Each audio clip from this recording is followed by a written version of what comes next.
Good evening, ladies and gentlemen. Come to you live from the outskirts of the internet. This is the Gaming Saloon for February 24th, 2024, with your host, Speed Striker 2448 and Ramp Epsilon. Hi. It's a lot of 2s and 4s. Yes, it is. Also, we don't need this up now. I'm surprised that it's not a thing I saw today.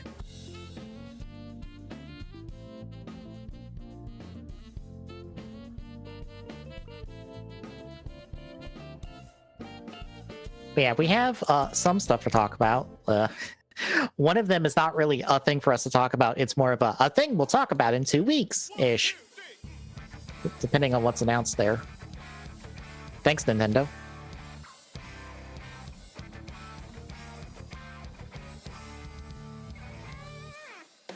But before we get into any of that, Tommy, what have you been playing the last couple of weeks? I mean, about the only thing that hasn't been streamed is the thing that I played today, which is also the segue I did for the pre-show. Mm-hmm. See what I did there? Uh-huh. Yeah. So, Side Order is a roguelike. And has actually got a decent challenge to it. I'm kind of impressed with that. Because I was sitting there thinking, okay, if this is going to be similar to Salmon Rush, how hard can it wind up actually being? Yeah.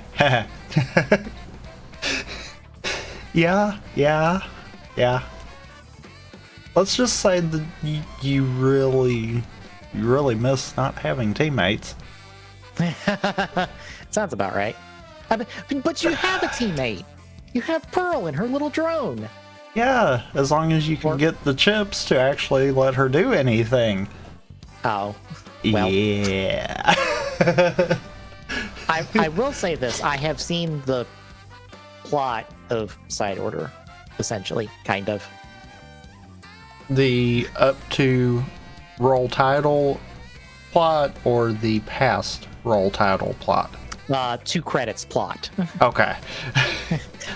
Bear in mind, I don't have Side Order. I have not played it. I just went, all right, what's all the cutscenes since this is out, so I can just be read up on the plot. Oh, because I wasn't expecting that much plot. Oh, look, there's not that much plot. Yeah. Go figure. Most of the plot is before the title. Mm-hmm. Which, kind of to be fair, that's how really all the Splatoon games have went, including DLCs for now both games. Yeah. Your plot is either front loaded or back loaded, and the rest of it's just the game. Mm-hmm. Which is kind of the appeal to it, I think. Out of curiosity, did it preload your Agent 8? Or do you remember what your Agent 8 looked like? I don't remember. Oh, okay. It might have, because I think it did try to stay like certain settings kind of deal, but I don't remember is the thing. I have to remember when I pick it up to see what my Agent 8 looks like, and then see if the game is actually reading that off the save file, or if it's just going to go, oh, here's canonical version of Agent 8. It's probably canonical version. Mm-hmm.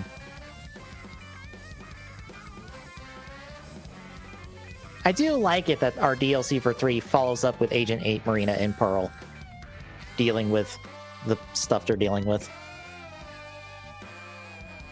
Dealing with, if you couldn't have figured it out, virtual reality. Yeah. Because I feel like that's not spoiler kind of deal. Fair. We all kind of knew this was not the world from 2 that we were dealing with here. Yeah. I want to make sure to not say too much since I have seen all of the plot.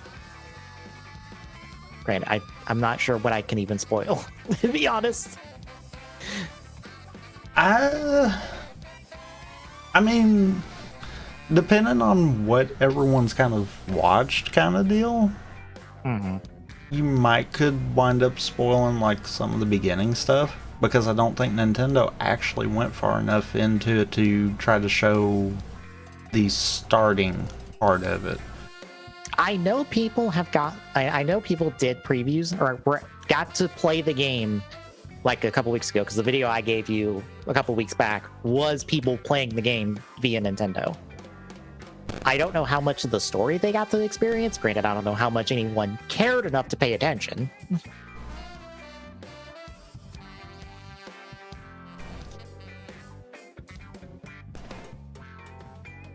But I guess you can lay out what the basics of it is, because that might help. I mean, there again, that's one of those tricky things, because it's going to depend on what people know of it. Yeah. And I think the basics... I hate being that way, because, yeah... There's a good question of which direction you want to go with as far as knowing too much of the basics.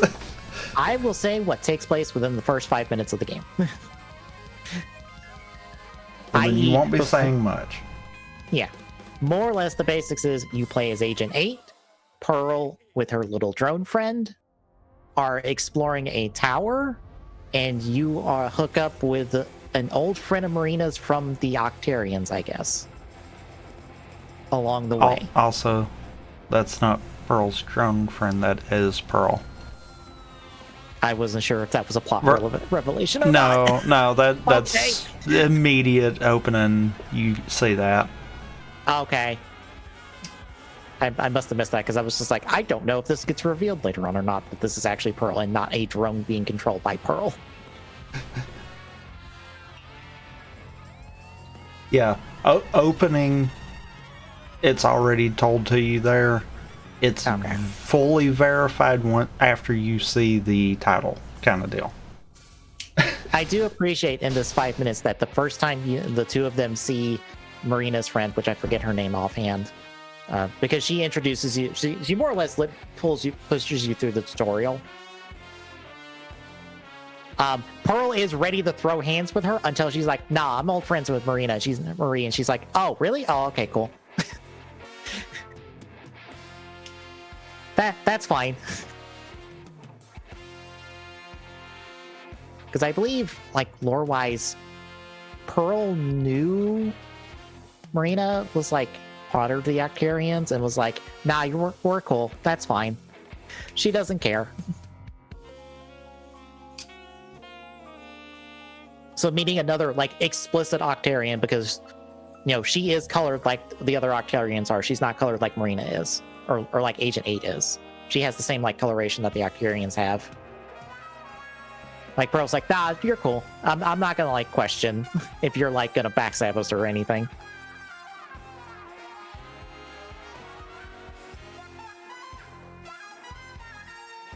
But yeah, the roguelike part of that is just like, I wish I could pick this up, but I can't really right now.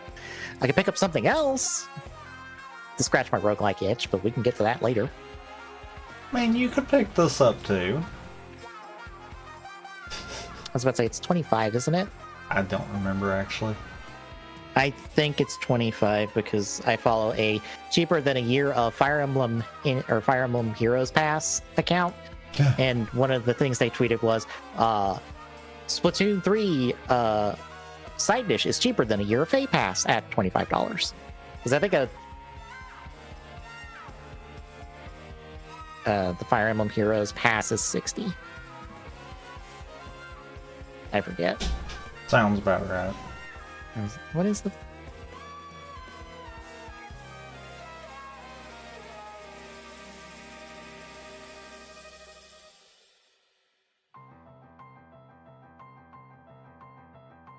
I can also say this, you know, the color chips,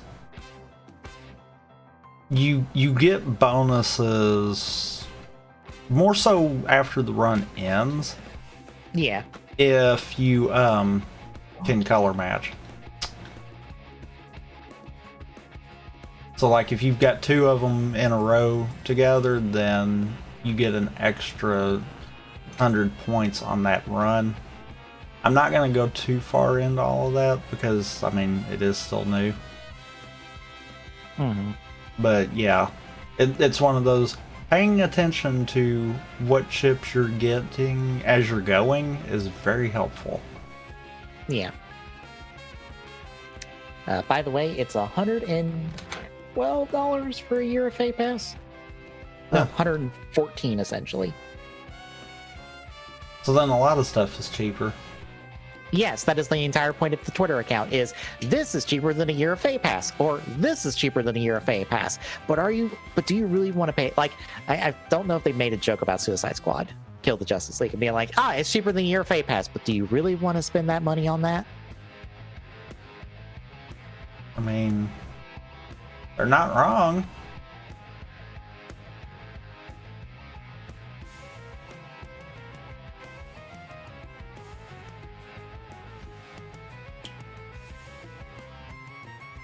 Okay, the expansion pass in of itself is $25 for Splatoon 3, so that's this in the Splatoon 1 lobby.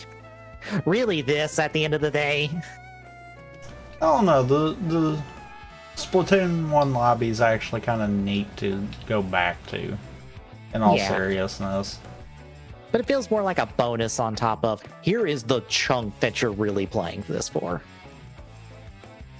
I mean, fair.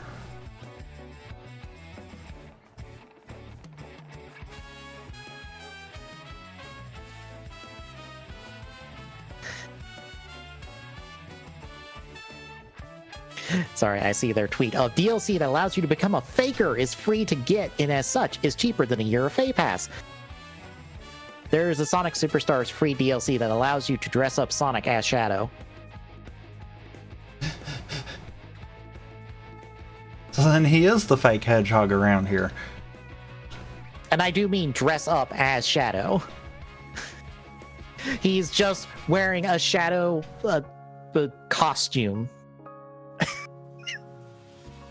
And I believe this is explicitly like classic Sonic, so this is like the closest to a classic Shadow as we'll ever get, I believe. Maybe. That doesn't work that way.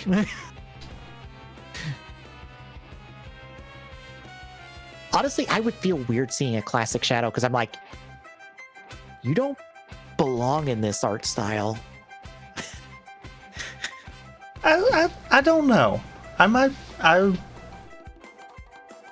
And God, that is just him in a onesie. Yeah, it's literally just him in a Shadow onesie.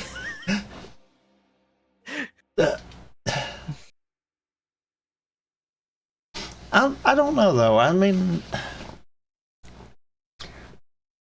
I don't think it would really be all that weird to see Shadow in a old school 2D setup kind of deal. Right.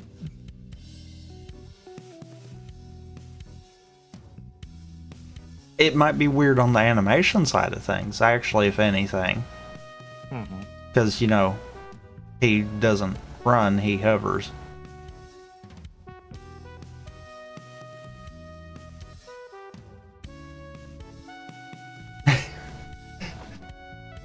Well, hovers in or roller skates. Because his SA2 animation is him just roller skating across the ground. I mean, he still hovers. Oh, he is, but he is moving like he is on roller skates. He cannot pretend otherwise.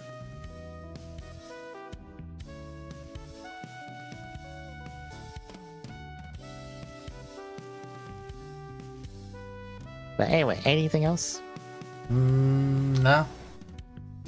Well, I'm continuing to play Monopoly for my mom and stuff. It has decided to refuse to give me the stickers I needed to complete sets. Like, outright refuses. It sucks. To be like, I think like 9 away from completing all the sets and just cannot get any of them out of the packs and stuff.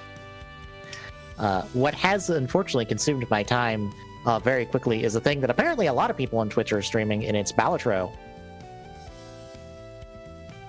Like, one Twitter account I follow was just like, what the fuck is Balatro? Why is everyone streaming this? And I'm like, sir, get over here. So Balatro is a roguelike. is a poker-based roguelike where you have a standard deck of 52 cards, and you're trying to make poker hands, like your standard 5-card poker hands, pairs, 2 pairs, 3 of a kinds, etc., etc. Except we have shenanigans in this outright, where if you get 5 of a kind, and they're all the same suit, that's a flush 5, and that counts. There's a couple other hidden ones, I think. But as you can already sense, you get to some shenanigans in this, because you can get joker cards that affect the total number of chips you get after each hand, because each type of hand can be leveled up. So you can actually make like a 2-pair worth more than like a straight or a flush at the end of the day. So you're throwing out 2 pairs more than you're throwing out flushes. You can also get jokers that do other shenanigan stuff, like, say, because I got one today that was spades and clubs count as the same suit, and then hearts and diamonds count as the same suit. So guess what you can do for flushes now? Oh, God. As long as it's a spade and a club, and there's 5 of them, it counts! And others are like, if it's a face card, it triggers twice, because every card is worth, the amount of chips that's on the card. So if it, 1 through 9 or 2 through 9 are worth 2 through 9 chips, the face cards are worth 10, aces are worth 11. So it kind of applies blackjack rules right there, because aces are worth 11 in blackjack. Well, 1 or 11, it depends on the total. Don't ask me why I know things about blackjack. One of the oldest documentaries I've ever watched is on the MIT blackjack team, which literally was a team of students at MIT that went, let's figure out how to count cards with no assist and then go make money at casinos, and get banned from all of them because they think we're counting cards. They can't find evidence of us counting cards, but they don't care, we're banned anyway. So that, plus I've played very low stakes poker amongst some family friends and online. So I am familiar with this kind of stuff. But there's all that, and then there's multipliers for the amount of chips. So like every base poker hand is a certain amount of chips, and then all the values of your cards that you play get added to that chip total, and then it gets multiplied out. But then you get joker cards that are going to up that multiplier. So if it's like a 3, then it can be at like a 5, and et cetera, et cetera. Then you get into the real shenanigans of different arcana cards or tarot cards that you can use to change things in your deck. So you can make decks or make cards just straight out give you like more of a multiplier or be worth more chips outright. You can get spectral cards that also change up your deck and stuff. You can delete cards from your deck. You can add more of the same specific kind of card to your deck. More or less, you can make it to where you just have an entirety of one suit in your deck if you're really good and can get the right stuff to make that happen. More or less, you're doing card crimes after a certain point. And that is the fun of the game, is you're doing card crimes. Because you are absolutely stacking the deck in your favor, but the game wants you to stack your deck in the favor, because after a certain point, it's asking you, at the start, it's asking you, like, beat this small bet of 300 chips, beat this big bet of 450 chips, beat the boss, and all the bosses have, like, specific stakes to them where you can only play one type of hand. You're down by one of your hand size. You can only play one hand. You got to make your one hand worthwhile, or you have no discards. So you can't muck with your hand. You have to play with what you're drawn. But the boss, for starting out, the boss is like 600. But then it gets higher and higher and higher. And it's expecting you to get like 30,000 chips, 60,000 chips. I believe at the highest, we start getting into scientific notation, technically. It's like 1.27 e to like the 6th, I think, is like the first big jump in what it's expecting of you to do. But I don't think you're going to hit that until you're into endless mode, which if you complete a run, you can then go endless mode and see how far you can really get. But the more stuff you do, the more jokers you're going to unlock, the more different cards and stuff you're going to unlock that kind of get thrown around in rotation. And if you get specific things done, it'll get some special dumb things in there. It's really good and really fun. I know about this because Ty Tuesday did this for Steam Next Fest, because the demo is out there for Steam Next Fest. It's on PC. You can download the demo. Unfortunately, your progress in the demo does not carry over to the main game. Boo. So if you... that sucks. I think it's because the demo is a specific build of the game that's separate from the build of the regular game. That sounds right, to be fair. I just had to say it. Yeah. The good news is not everything is available in the demo. It's like a small portion of what's available. And even then, that gives you a really good idea of what you're going to be able to do and the shenanigans you can get up to. Because even your starting deck can be specific. Like, I'm running green deck right now, which does not give me interest for the amount of money I'm getting, because you get money after every round to spend at a shop to get like packs of cards, specific modifiers and stuff and all that. Instead of getting interest, I get more off of how many ever hands and discards I have. I got up to like $50, I think, on stream yesterday, or it might have been a runoff stream. I was rolling in money after a certain point, because I could just throw out one hand, beat the bet, move on.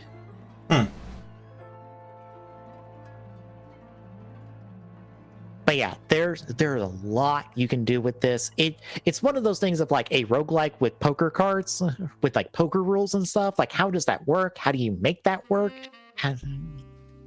But like, it works. It's really fucking good. This game is stupid fucking good.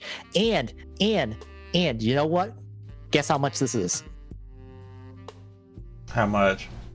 $15. $15. Just $15. And it is on Steam. It is on Switch. I believe it's also on PS4. And I believe it's on Xbox as well. So you can pick it up on any platform you want. It's like a small game. Like, I think it's like under like a couple gigs even. But you can pour hours into this. Hours.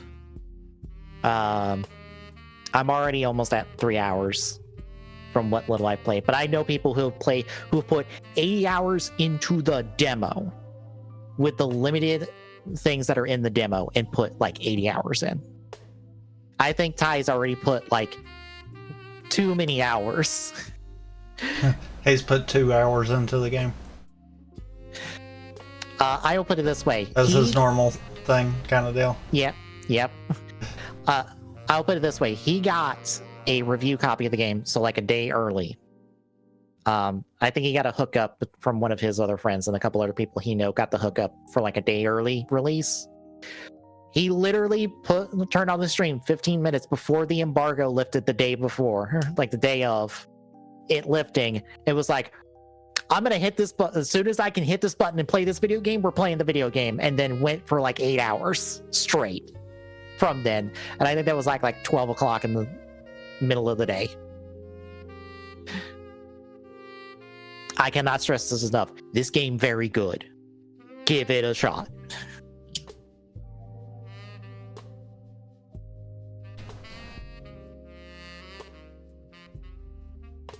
Oh yeah, it's like less than a gig. It's like 62 megs. This game is tiny. Literally anyone can download this game and have it installed in like 5 minutes. Wow, almost anyone. Depends on how bad your internet actually is. Yes.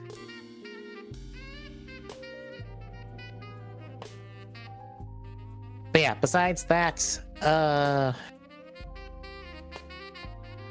chipped away at Fortnite stuff off stream a little bit. Get that done. Finished up Ghost Trick on Thursday, so that's my second game off my backlog for the year. I think I'm going to take care of some of the smaller stuff off stream, and I have what I want to do next, but I want to do a KH2 rando, kind of like a week buffer.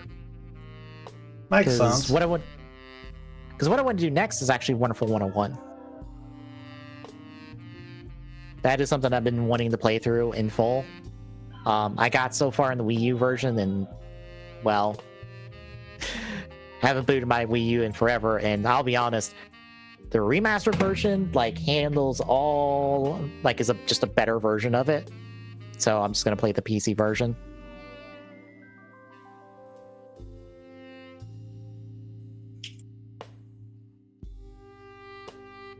But I think that is about it. Anything else, I guess, before we hit the news? No. All right, then. We have the official name for the League of Legends fighting game, and it's garbage. The name, at least. The game looks good. This title is garbage. What, you don't like 2XKO?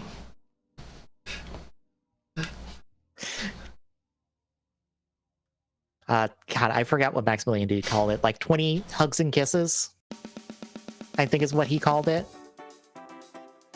Well, I mean, it's 2 times the knockouts. They could have come up with a better name. They could have come up with a better name that at least incorporated League in the League of Legends somewhere in the name. So people know what the hell this is. Or, you know, if they were going to try to just come up with the first thing that came out of their head there, you know, the name of the company would have worked even. You know it? They could have called it Riot and that would have worked. I mean, come on, guys. Where did someone think that was a good idea? For those that don't know what this game is, it is a 2v2 fighting game. Very, like, honestly, it's very Marvel vs. Capcom. It is that kind of like, you know, a lot of things are happening every minute of this game. I think this new trailer just revealed, oh, what's her name? Eloy? Big buff lady who has like a Kraken vase thing that lets her summon like a Kraken, essentially. Wow. Been so long since I've touched League, I have no idea. I feel like I know her, but I don't. I don't think they have any other updates really besides here is the title, and it's terrible. Because I have not seen anyone that has not dunked on this name. I think some people have went, Project L sounded better. You should have just stayed Project L.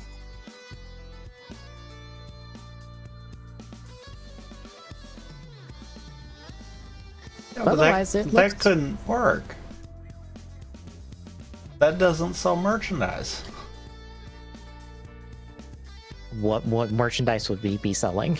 Yes, related to this game that isn't like figures of these characters that I have not seen new ones of in years, or in like a year plus, because there was a company putting out like articulated figures of League characters, but I have not seen any new ones in like over a year, and I'm a little annoyed about that.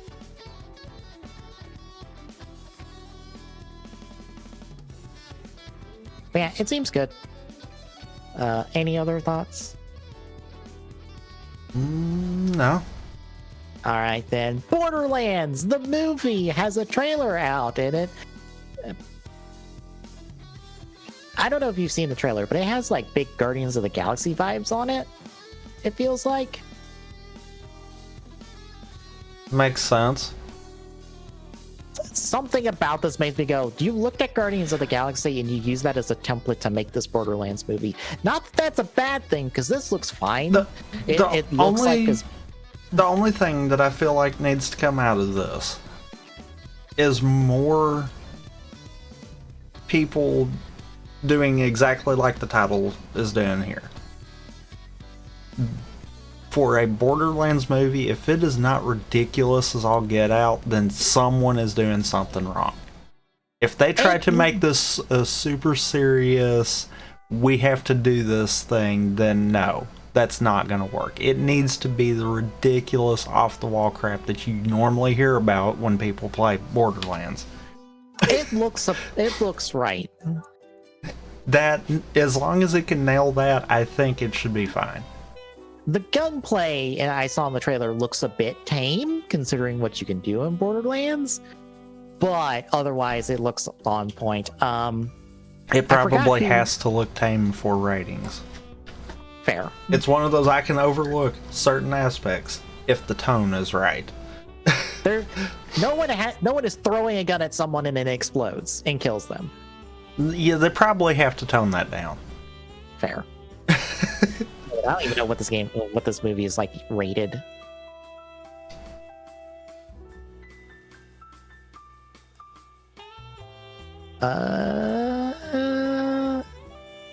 I don't know. I figured it would say at the end. It does not. It does not.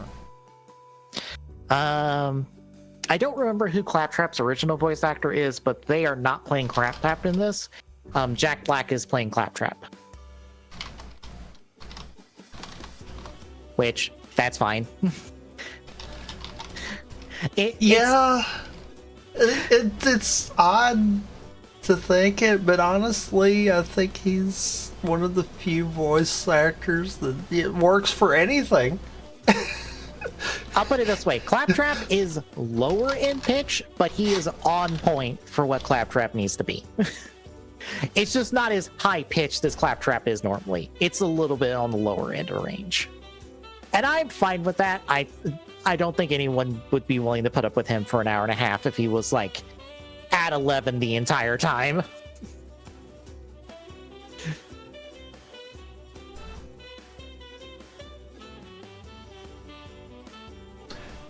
You know what? Now that I'm sitting here thinking about it, looking at when it's supposed to release, it might actually not have a rating yet. Oh, really? Okay, it's supposed to hit August 9th. That's... Uh-huh. I would think it would be rated by now. It might not be. Okay. Because I don't think they actually have to do it stupid early with movies. Whereas with games, they happen so early, they sometimes spoil announcements. Yeah. But yeah, when I saw that, I'm like, if I'm not mistaken, I think that can actually go a little later for when it gets a final rating. That sounds right. And for those wondering what the plot of the movie is, it's basically the plot of the first game. Here's a group of people. They have went to Pandora to find a vault full of treasure. Were you expecting something more complicated?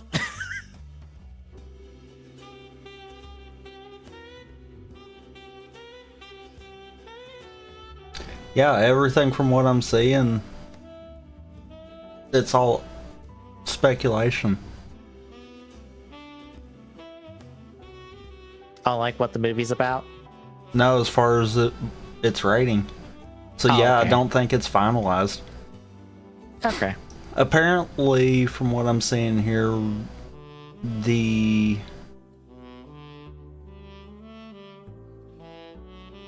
original take on it, which granted that's years ago, was for an R-rated. So I mean, that's probably still going to hold true if I had to take a wild guess at that one. But yeah. They could cut it to a PG-13 for better numbers, because I know some companies don't want to put out certain things that rated R because that limits your ticket sales, because parents will be like, I can't take my kid to this movie, it's rated R. Yeah, but isn't... Who's on down this? Yeah, sometimes that's the case, sometimes it's not. It's possible. Yeah. It's one of those that is at the discretion of whoever is in charge of the movie. Like high up in charge of the movie. Like board members and stuff, not necessarily the producer or director and anything like that. Well, it'd be more the distributor more so than anything. Yeah, that's what I'm getting at. It'd be at Lionsgate. No. Okay. Yeah, no, it's got a potential to be an R. Oh, okay. Because looking at the Wikipedia page, I'm sitting here and I'm like, no, some of those I know for a fact are R's. Okay. So, yeah. It's actually got a full potential for it. Either case, it looks good. It's another, like, decent to good video game movie. Hooray, we can use more of those.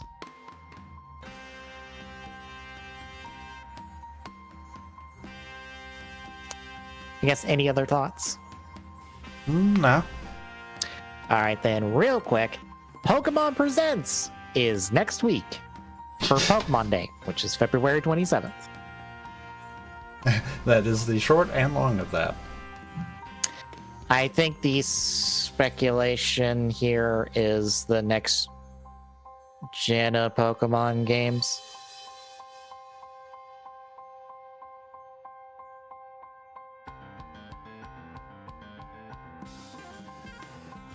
Really, though? I am checking the one Twitter thread I trust on this. I feel like I don't feel like that's right.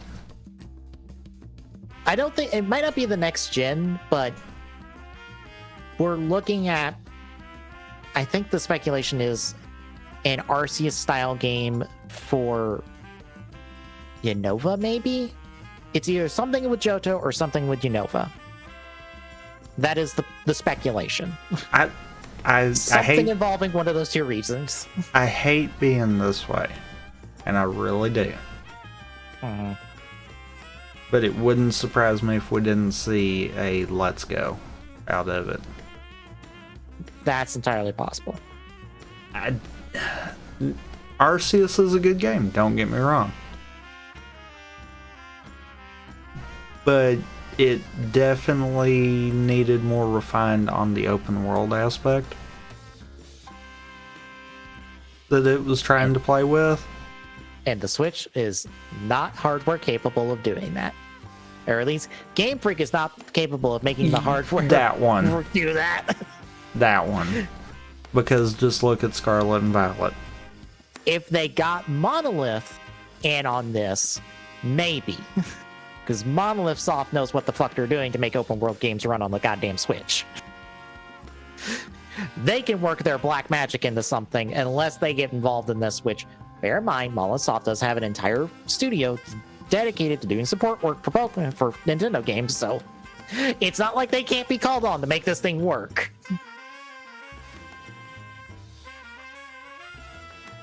But yeah,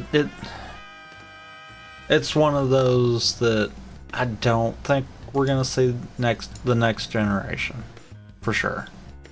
I will also add this in that I don't feel like we're gonna see an Arceus style game. I can't wait for everyone to be disappointed. Yeah, I think if anything, we're gonna see a Let's Go style, or like the Diamond and Pearl remakes. Something of that nature, where an outside, yeah.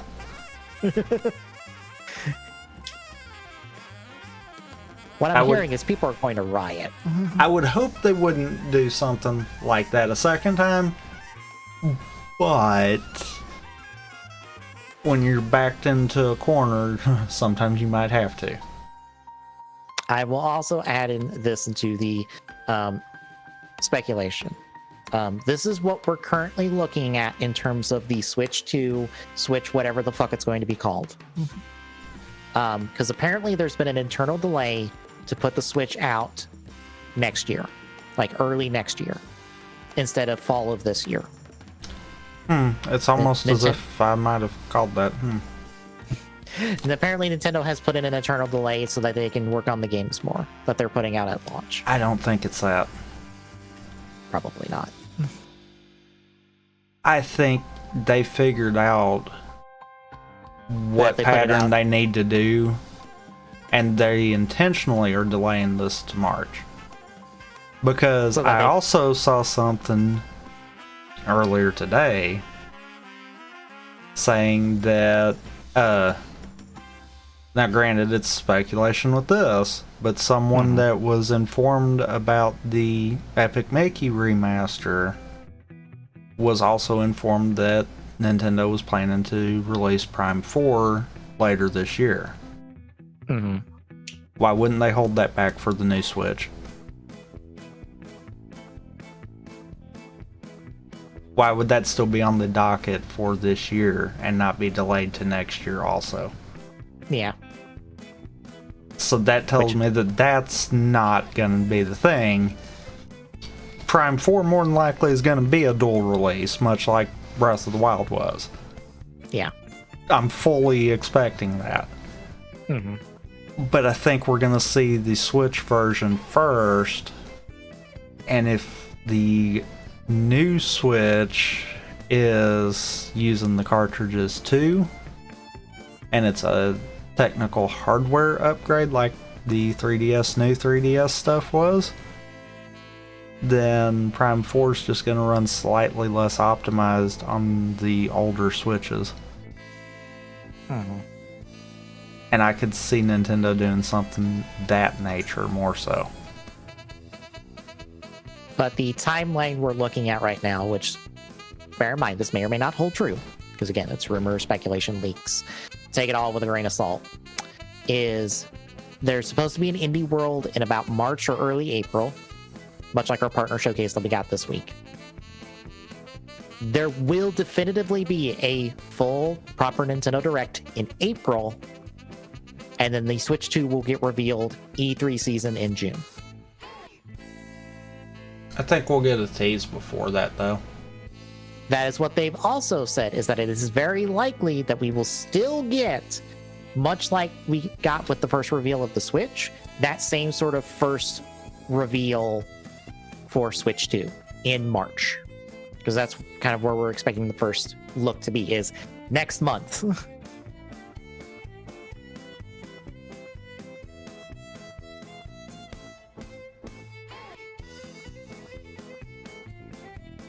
So that is the timeline we're kind of expecting everything to follow for now. That is the best information everyone has. Because I think consolidated wise, this seems to be what everyone's following. So everyone's got eyes on next month to see if a Switch 2 is going to happen.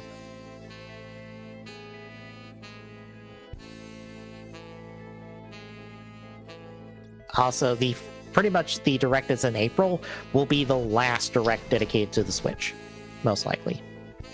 Or at least we'll have Switch content in it before we switch over to Directs being focused on the Switch 2.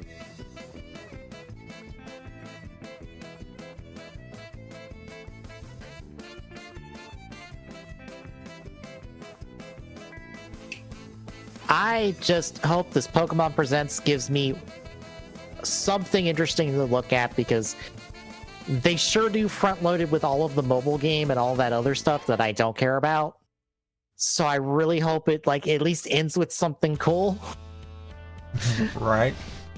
Because I'll be honest, Pokemon Present. If you were to ask me tier-wise how Directs are, Nintendo Directs usually are always decently good.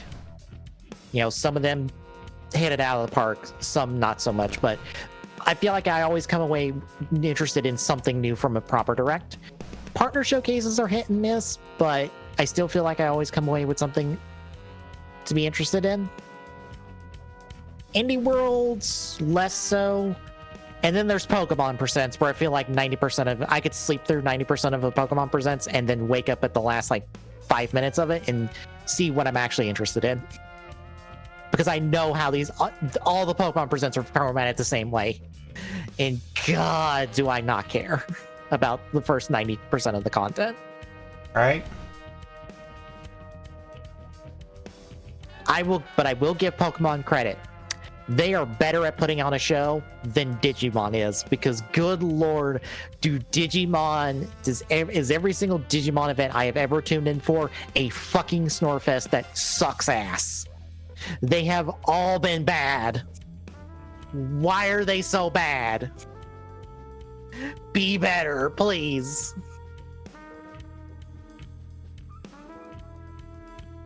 Anyway, any other thoughts? No.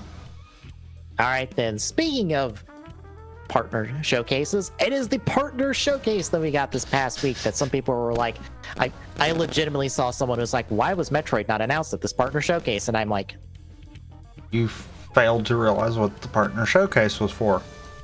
you did not read the title of the damn thing and did not understand what that meant. It is a partner showcase, aka it is a third-party centric Nintendo Direct. There is nothing first party here. It's all third party. That's why it's called a partner showcase. Yeah. It's like, yeah, but Metroid Prime, that's Retro's thing. That's a third party.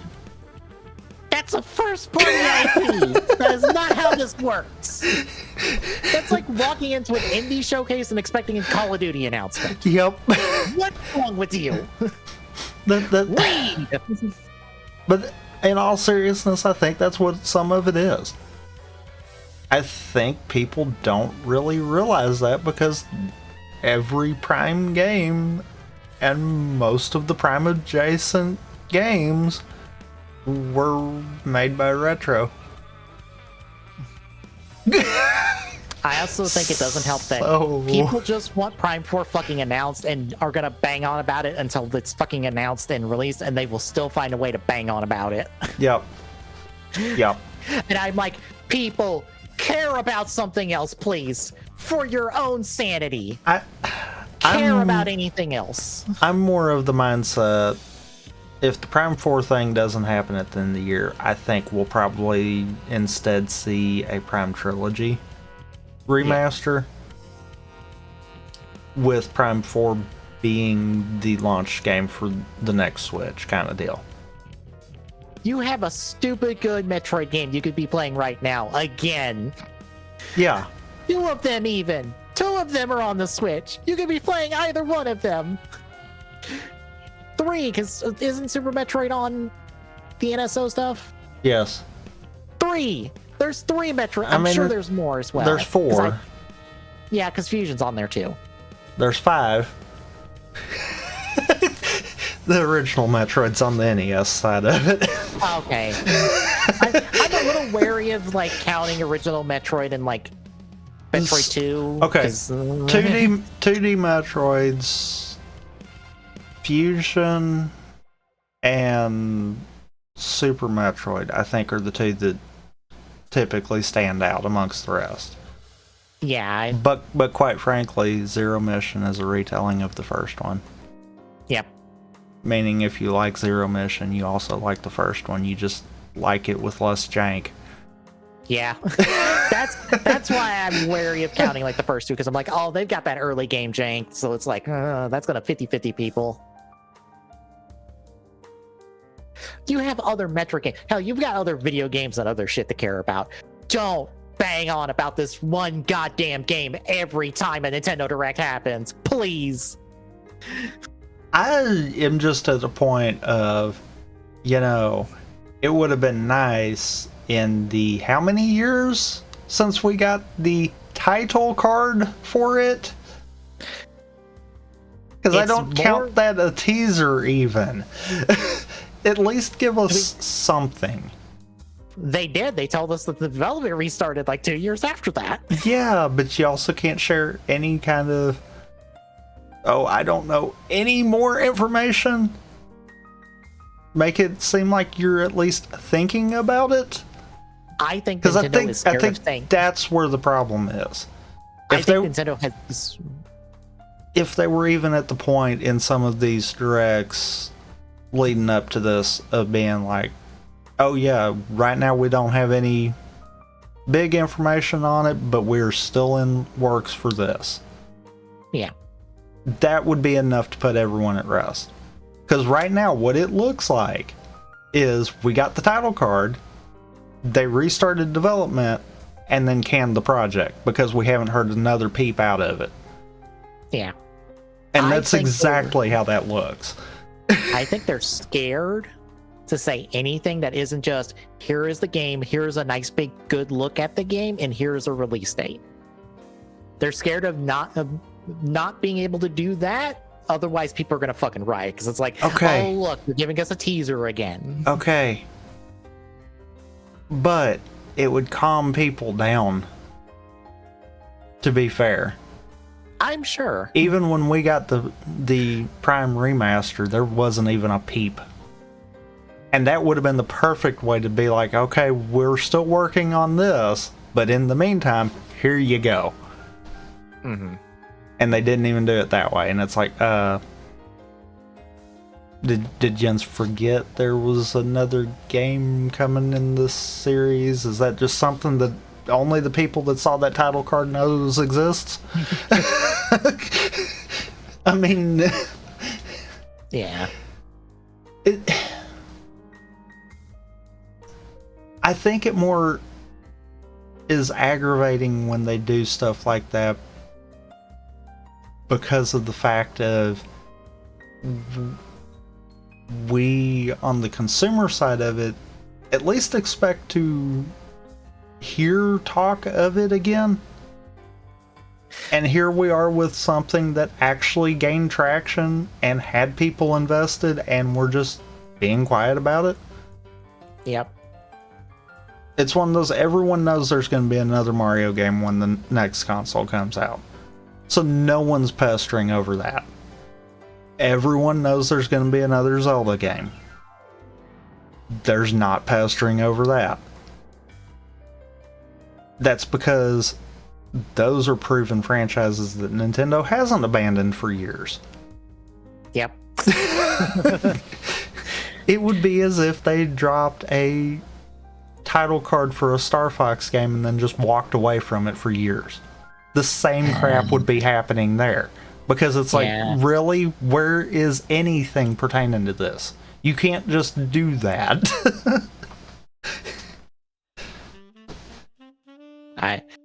That Build a Roster video I was telling you about, I once were reminded of, oh right, Star Fox is this thing Nintendo forgets about, because guess what, 2 things got cut on the roster when it came around to talk about Star Fox characters. I mean, yeah, because I mean, it... Yeah. Because it was Falco and Wolf, yeeted, just gone. Nope, you're gone. We keep Fox, and that's it. That's literally all the Star Fox rep we got. Was just Fox. I mean, there's a reason why we have, for all intents and purposes, 2 Echo characters of Fox. That aren't Echo Fighters, because Nintendo says they're not Echo Fighters. They might as well be. Again, same argument. It's one of those, guess what? You throw Peppy or Slippy in there, guess what? You're going to have a fighter that fights about the same as the rest of them. It's like... Hell, the roster in the video gave a second F-Zero rep in the form of Black Shadow. Because guess what is at least making traction right now? Fucking F-Zero via a Battle Royale game. It's something. That at least gets them a second rep of some kind that's literally just pulled out of thin air, because what the fuck are you going to make an F-Zero moveset based off of except just whatever you feel like? Yeah. And I mean... It's aggravating more so when it's a case of these franchises that Nintendo has forgotten about for years. Mm-hmm. People care about them too. If you're not gonna keep them in the limelight, then don't just toss a little tease out there and then give nothing else. Mm-hmm. I am almost positive that anyone would at least back off of Nintendo a little bit if we had heard anything else about it up to this point. Would it stop? No. People are always going to be like, Prime 4? Where's Prime 4? Give me Prime 4. That's going to happen. But when you've got everyone that is interested for this game, like, is this thing even still coming? Do you still remember it exists? That's a problem. Yeah. Because now you've lost probably half of those people because they don't remember it either. Mm-hmm. Anywho, for the stuff at the actual Direct. First and foremost, one of those 4 games that are becoming the multiple platforms that we'll talk about after this. It's grounded. It's coming to the Switch. Yay! It's the Honey, I Shrunk My Kids game. That's not called Honey, I Shrunk the Kids. That is the best way I can describe grounded. Do you want a Honey, I Shrunk the Kids game? Here it is. It's the closest thing we have to it.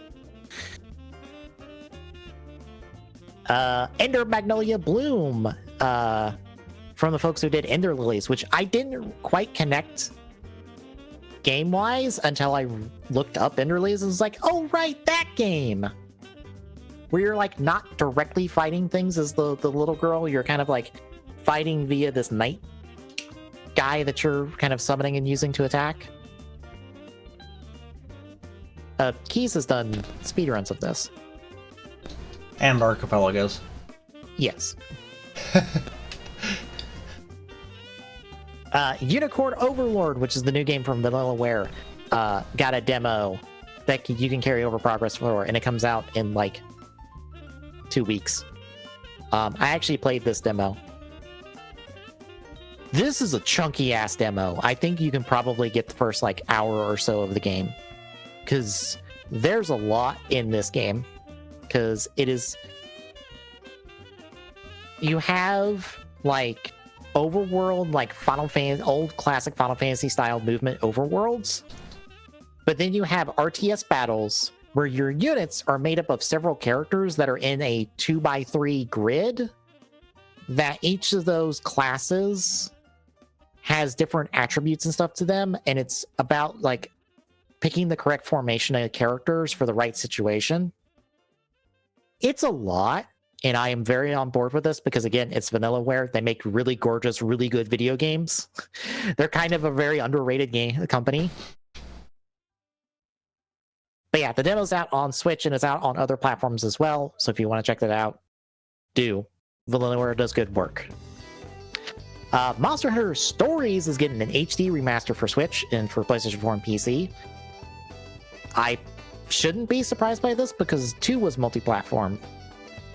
I guess they've decided to go back and get the first one off the 3DS and onto multi-platform. So if you want a Monster Hunter turn-based RPG, here you go. Where instead of slaying the monsters, you befriend them and you team up and battle other monsters with your buddies. I honestly was not expecting this. As you mentioned before, Epic Mickey's getting a remaster, or remake actually, dubbed Rebrushed, coming this year. Not many other details besides, hey, it's off the Wii and it's only going to be on other stuff. I didn't think this game went over like that hard enough to warrant anyone caring about a remake of it. I mean, it's a Disney game. Right, but like, how many people remember that this thing exists? Yes. I still feel like this is like one of those like cult classic like video games of like, people remember this, but it's not enough to like garner enough attention to get a remake of it. Shin Megami Tensei 5 is getting a updated release dubbed Vengeance. It will include a new story route that takes place like halfway through that you pick at the start. So a completely new like story path. I think the new story path is like 60 hours. So essentially it is the same length as the original game. So you pretty much get an entire new game essentially with this. Cool. I only played a little bit of 5 because it annoyed me to no end right with like the first boss of being like, oh hey, go grind levels because you didn't do well enough, and it's like, okay, piss off. A classic Star Wars Battlefront collection is being put together. The first two, the old original 2 Battlefront games, are getting bundled together. All the modes, options, a couple new playable characters, and a couple new maps as well. And this is going to come out March 14th. Everything else is still intact. I'm curious how this will interact with the current releases of classic Battlefront 1 and 2, because you can still buy those. I mean, fair. Because for those that don't know, I will pull this up.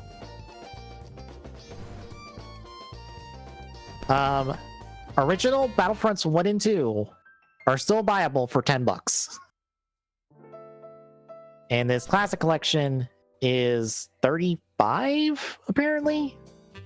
And is currently discounted to like $28 until like the 13th. So it's only like $10 more than buying like the original games than this like bundled version of them. So I'm kind of curious on like how that works. South Park Snow Days was a South Park game that I didn't pay attention to because I skimmed through this direct, if I'm being honest. As soon as I saw something that I wasn't interested in, because this wasn't like a live presentation, it was just an uploaded video, I just mashed the skip key and went, I don't care, moving on. To a lot of people's surprise, Gundam Breaker 4 is going to come later this year. It is a multi-platform release. It is an English release as well, because I knew some people were a little worried about it when this was first announced, because some people didn't notice, I guess didn't realize it was announced at the English Direct instead of the Japanese Direct. I didn't realize that that meant it was going to be coming stateside. Because they're not going to announce something on the English Direct that is not coming stateside. That's not how this works. There's a completely separate Direct for just things in Japan. That in fact, Gundam Breaker 4 was like the second thing announced at the Direct on the Japanese side of things, instead of like 12th. But basically, you know the build series that we've watched? Yes. This is basically the closest thing you get to a video game with that concept. More or less, you've got mission-based, kind of Muso style, like combat, where you just run around kind of a big map, blowing up other Gundams and stuff, and you get parts from different Gundams from throughout the franchise, and you make your own Gundam, and you upgrade it, and you get different skills and abilities and stuff, and you can do like the big fancy moves that you've seen in the different Gundam shows. But more or less, hey, do you want to do the stuff you've seen in like the build series? This is basically a Gundam build video game. Because I have Gundam Breaker 3, which is the last good one. Because Gundam New Breakers is bad. Nobody likes Gundam New Breakers that came out between 3 and 4. But this is more in line with 3 from the looks of it. So, hooray. But yeah, it's multi-platform, so Switch, PS4, PS5. I think Series X and PC via Steam. I don't think there's like an Xbox One or a Series S release. I'm not sure on that. But yeah, that looks cool. I might be willing to pick this up maybe on Steam and stream it because it was fun. We have a brand new Super Monkey Ball game. Like a brand new Super Monkey Ball game that we apparently haven't had in years. Like all these re-releases and ported versions of Super Monkey Ball, this is the first like new Monkey Ball. It's the Super Monkey Ball Banana Rumble co-op multiplayer, and it's going to be on Switch June 25th. I can't wait to see speedruns of it because those are some of the most fun things to watch. It's Super Monkey Ball speedruns.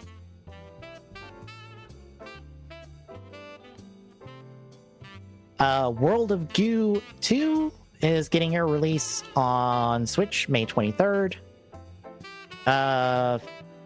Fantasy Life I, The Girl Who Steals Time is, I think, like a Animal Crossing-like game, October 10th, coming out on October 10th. Another Crab's Treasure is coming out April 25th. This is where I started skipping through stuff. Speaking of games, getting a multiplayer mode for paid DLC. Pepper Grinder, I don't remember what it was. I think that's like a... Oh, there's a game that Nintendo's made, or is associated with Nintendo that's like this. It's more like, it's kind of like a you're drilling through... It's like a drilling platformer, where you're trying to drill through stuff to platform. It sounds a bit odd, but it looks kind of cool in action. But that's coming out May 28th. One of Game Freak's other things that they make besides Pokemon, Pocket Card Jockey, is getting released on the Switch already, so you can play it now. I actually have John stream on the background, and he's playing it. Montage of stuff. Pennant, which was one of those 4 Xbox games that's going multi-platform, is also here on Switch.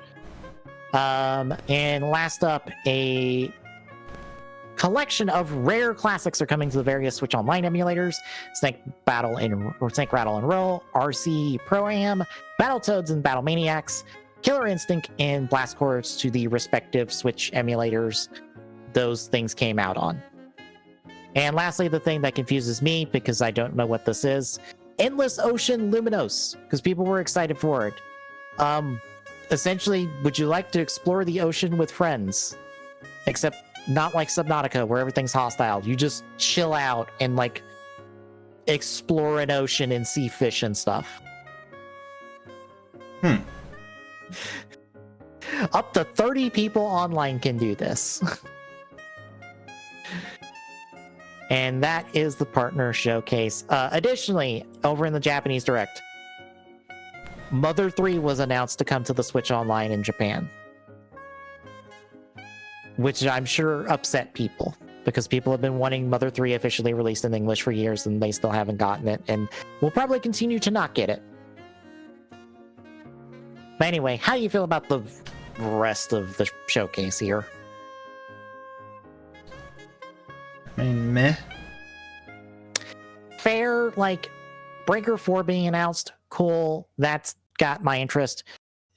I was already interested in Unicorn Overlord, but hey, here's the demo. I'm like, cool, I downloaded it, played it for a good bit, and was like, this game is really cool. I wish I could pick this up at some point.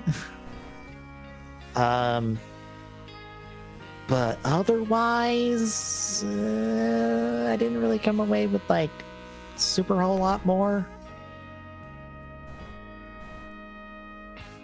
I don't know, did you come away with anything? Not really. But yeah, that is the partner showcase in a nutshell. It was fine. It was fine. Alright, last up, the Xbox podcast that could have been an email.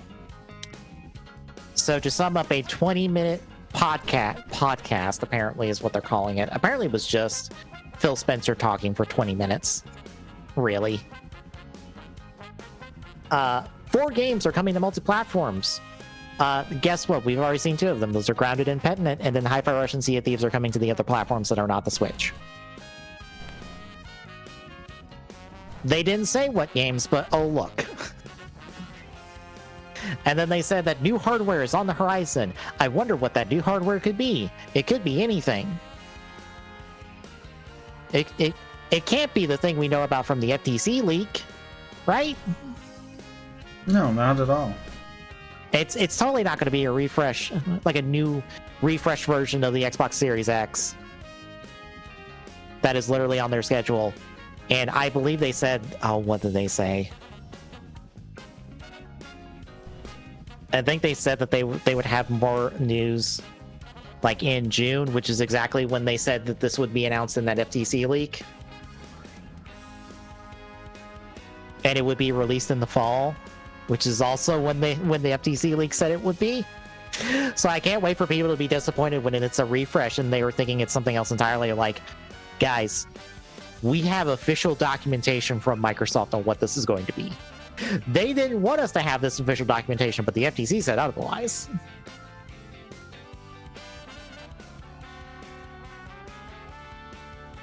But yeah, do you have any other thoughts on this? No. Nah.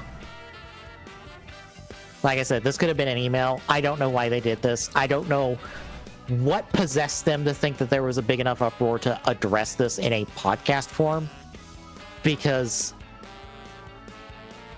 it's literally nothing. Anyway, that's all our news for the week, and we have releases.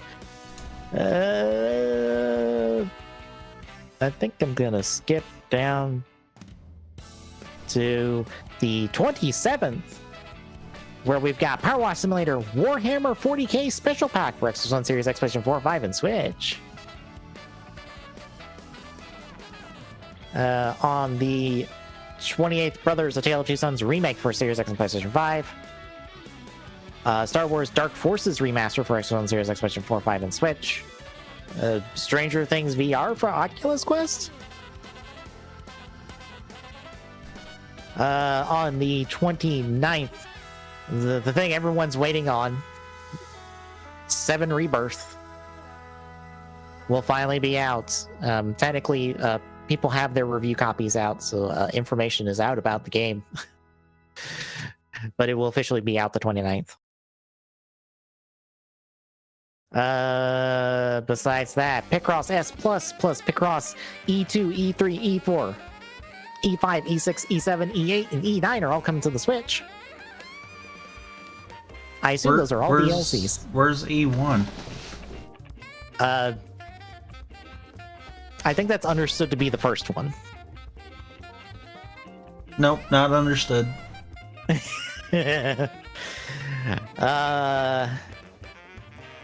We have We Need to Go Deeper for the Switch. Let's see, kicking off March, releases on the 1st. Dynacat for Xbox One and Series X. One More Dungeon 2 for Switch.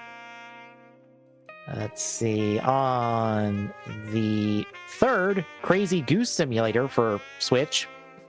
I assume that is someone trying to replicate Untitled Goose Game. I assume. Probably. This is based off that title. On the 5th, Plumbers Don't Wear Ties Definitive Edition for the Switch. Let's see, on the 6th, AEW Fight Forever Giant Swing in the Ring for Switch. There's not a whole lot here, folks.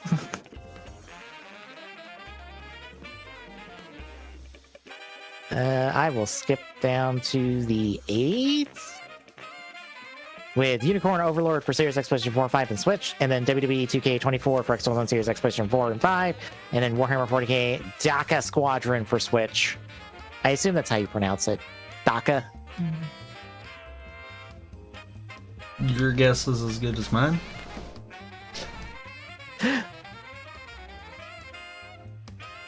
And there's more there, but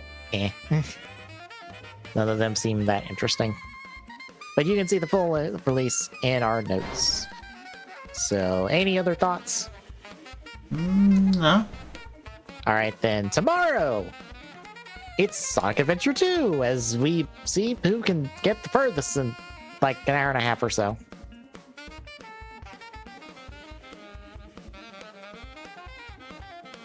One of us would, I think one of us can get the dark story in that time.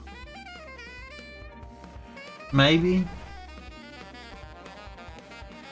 Like that's the question. I don't think either story is that long, I think, but like that depends on like how good we are at them. I also have to make sure that I don't have the Archipelago mod or the rando mods on.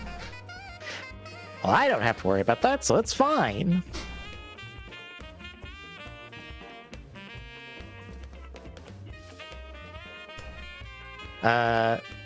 Then next Thursday, I'm going to do a KH2 rando to buffer myself for a week, and then next Friday, it is me playing Ratchet and Clank, and you getting helped through Ratchet and Clank, probably. Fumbling through is the proper term for it, yes. It'll be fine. I'll be honest. Evolve, RNC1 does not have a lot of that first game jank. Not really. It's pretty solid, all things considered. The only thing it doesn't have is like weapon upgrades and stuff, which is not really introduced until like 2. Because like weapon levels don't exist in 1. The weapon you get is the weapon you have.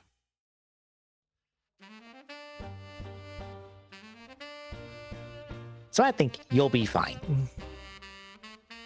And then next Saturday it's more Kamen Rider Saber. Hooray. I think it's the second to last batch for us. Should be. Yeah, it's the second to last batch, so we're almost through the show. Thank God. I'm ready to move on. Which now that I'm thinking about that,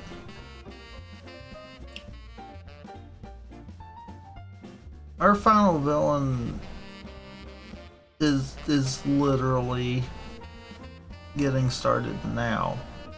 Yep. Instead of us having a slow burn through the entire show that he has also been a part of. Yep.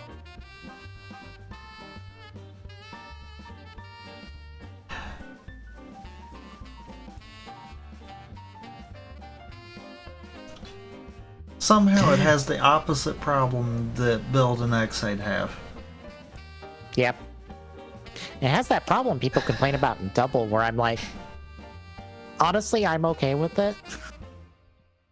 In Double's case, because I'm like, at least Utopia shows up and just fucking wrecks shit. And it's like, yeah, you beat all the other bad guys. I'm still kicking.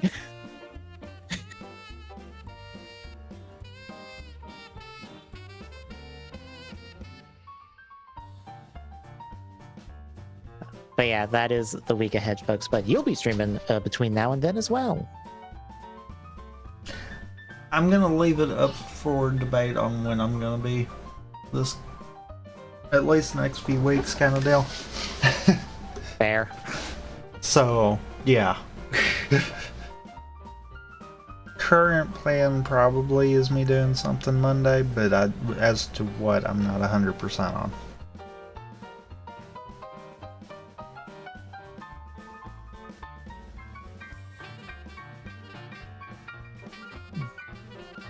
But that's our full week ahead, folks. So if you like what you're seeing, drop a follow. Really appreciate chipping away at that affiliate goal. At TG Saloon on Twitter and at TG's Network on Mastodon, that social. And eventually one of those two on Blue Sky, as soon as we get that up and running. We'll give you updates on when we're live, exclamation point, Discord, and Jack. Is this something? Drop by, say hi, and we'll see you tomorrow, folks.